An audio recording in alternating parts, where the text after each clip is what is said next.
मेरा नाम है हरिया, मैं काम करता हूँ बहुत बढ़िया, खाता हूँ खाना और रोज गाता हूँ गाना। अरे यार, आज तो बहुत देर हो गई। इस खतरनाक जंगल को देखकर तो मेरे हाथ पैर ठंडे हो गए हैं। अगर मैं वक्त पर गांव नहीं पहुंचा तो मालिक बहुत नाराज हो जाएंगे। तभी हरिया को एक आवाज सुनाई देती है। सुनिए हरि जी। ये आवाज किसने दी? तभी हरिया को सामने कुछ दूर एक औरत खड़ी दिखाई देती है। अरे भाई, ये औरत अकेली इतनी रात में जंगल में क्या कर रही है? चलकर पूछना पड़ेगा।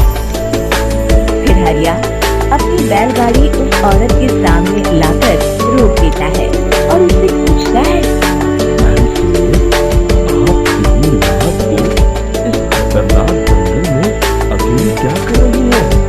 तभी वो औरत मीठी आवाज में कहती है, अरे हरु जी, आप आ गए। मैं कब से आपका इंतजार कर रही थी। वैसे तो यहाँ से काफी लोग गुजर चुके हैं, लेकिन मैं खास आपका इंतजार कर रही थी। अच्छा, तुम सच कह रही हो? मुझे तो यकीन नहीं हो रहा है।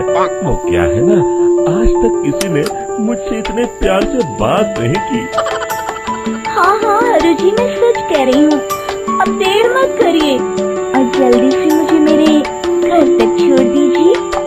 हाँ हाँ, कौन सी बड़ी बात है, अभी छोड़ देता हूँ। आप मेरे पीछे बैलगाड़ी में बैठ जाइए और मुझे रास्ता बताते चलिए।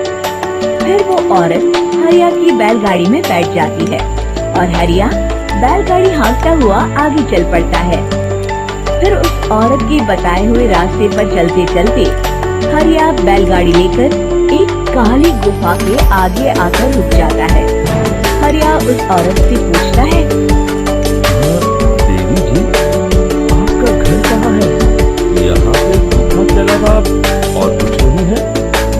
तभी अचानक वो औरत हवा में उड़ने लगती है।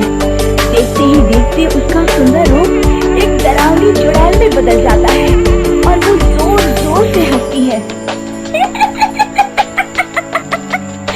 अरे तू तो एक नंबर का बेवकूफ निकला। तू तो बड़ी आसानी से मेरी बातों में आ गया। अरे मर गया रे, ये तो एक चुड़ैल है। हे भगवान बचा ले, ये तो बड़ी डरावनी दिखाई दे रही है। और फिर अगले ही पल हरिया की बैलगाड़ी में रखा सारा सामान हवा में उड़ता हुआ उस काली गुफा के अंदर चला जाता है और वो चुड़ैल भी उस गुफा के अंदर जाकर कहीं गायब हो जाती है। हरिया ये नजारा देख पूरी तरह घबरा और परेशान हो जाता है। अरे ये चुड़ैल तो मेरा सारा सामान लेकर गुफा में गायब हो गई। अब क्या होगा? अगर मैं गांव खाली हाथ गया तो मालिक मेरी अच्छी खबर लेंगे। मेरी इस बात का कोई यकीन भी नहीं करेगा। फिर आखिर वही हुआ। हरिया के मालिक चंपक सेठ को हरिया की किसी भी बात पर रत्ती भर भी यकीन नहीं हुआ। चंपक सेठ को लगा हरिया झूठ बोल रहा है और उसने ही लालच में आकर सारा सामान हड़प कर लिया है।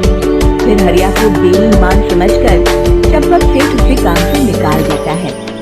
अगले दिन अपनी दुकान में परेशान बैठा चंपक सेठ गुस्से में बड़बड़ाता है, अरे दुकान में तो सामान बिल्कुल भी नहीं है। अब मुझे ही शहर जाकर सामान लाना होगा। फिर वो अपनी बैलगाड़ी लेकर शहर चला जाता है। शहर से सामान लेकर जब चंपक सेठ वापस गांव लौट रहा होता है, तभी उसे एक आवाज सुनाई देती है, चंपक जी, ओ चंपक जी। अरे ये तो कोई मेरा नाम लेकर मुझे पुकार रहा है। फिर उस रास्ते में वही औरत खड़ी दिखाई देती है। फिर क्या था, हरिया की तरह चंपक सेठ भी उस औरत के पास अपनी बैलगाड़ी लेकर जाता है और वो भी उसकी चिकनी चुपड़ी बातों के मुंह जाल में फंस जाता है। फिर चुड़ैल उसे भी अपनी गुफा तक ले जाती है और उसका सारा सामान लेकर गुफा में गायब हो जाती है। बेचारा चंपक सेठ लाचार होकर खाली हाथ गांव लौट आता है। जंगल में रोज की बात हो जाती है। जो कोई भी शहर से कुछ लेकर गांव की तरफ लौटता, वो चुड़ैल उसे बेवकूफ बनाकर उसका सारा सामान लेकर गुफा में गायब हो जाती। एक दिन हरिया एक लकड़हारे को उसी जंगल की तरफ जाते हुए देखता है। फिर हरिया उसे रोकते हुए कहता है, अरे भाई, क्यों अपनी मौत को दावत दे रहे हो? मेरी बात मानो, आगे जंगल में मत जाओ, वहाँ एक बड़ी भयानक चुड़ैल रहती है। लकड़हारा हरिया की बातों को नजरअंदाज करते हुए कहता है, अरे भाई, मुझे पहले ही बहुत देर हो चुकी है, मुझे जाने दो भाई। शाम तक लकड़ियाँ काट कर शहर के बाजार में बेचना है। तुम अपनी ये कहानी किसी फुर्सत में बैठे इंसान को सुनाओ, मैं तो चला। इतना कहकर लकड़हारा वहाँ से आगे जंगल की तरफ चला जाता है। फिर अगले दिन गांव के मुखिया के घर के बाहर बहुत सारे लोग जमा हो जाते हैं। तभी हाथ में कुल्हाड़ी लिए खड़ा लकड़हारा कहता है, अरे मुखिया जी, अब आप ही हमें बचाइए उस जंगल वाली चुड़ैल से। हमारा सारा काम तो शहर से ही होता है। अरे मुखिया जी, उस चुड़ैल की वजह से तो मैं पूरी तरह बर्बाद हो गया हूँ। हम सबको मिलकर उस चुड़ैल का कोई इलाज करना पड़ेगा। तभी भीड़ में खड़ा बीरा कहता है, आप लोग चिंता मत करिए, कल से वो चुड़ैल किसी को नहीं लूट पाएगी। मेरे पास एक बहुत अच्छी तरकीब है। तभी चंपक सेठ उसका मजाक उड़ाते हुए कहता है, अरे तेरा नाम बीरा है तो क्या हुआ? तूने अभी उस चुड़ैल को देखा नहीं है? जाकर अपना काम कर, बड़ा आया।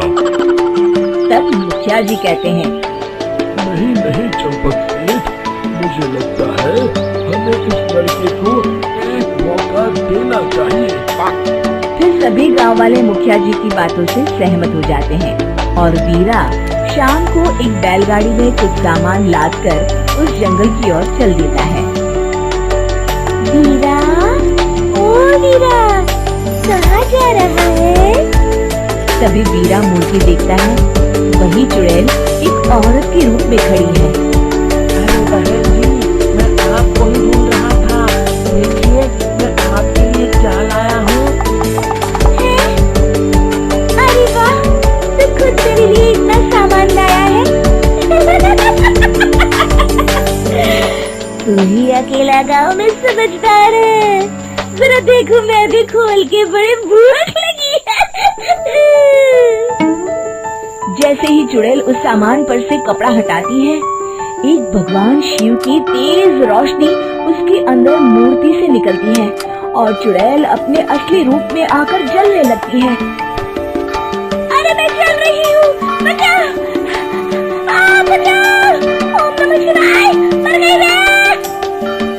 देखते ही देखते वो चुड़ैल राख के साथ उड़ जाती है और सभी गांव वाले भी वहां जाते हैं।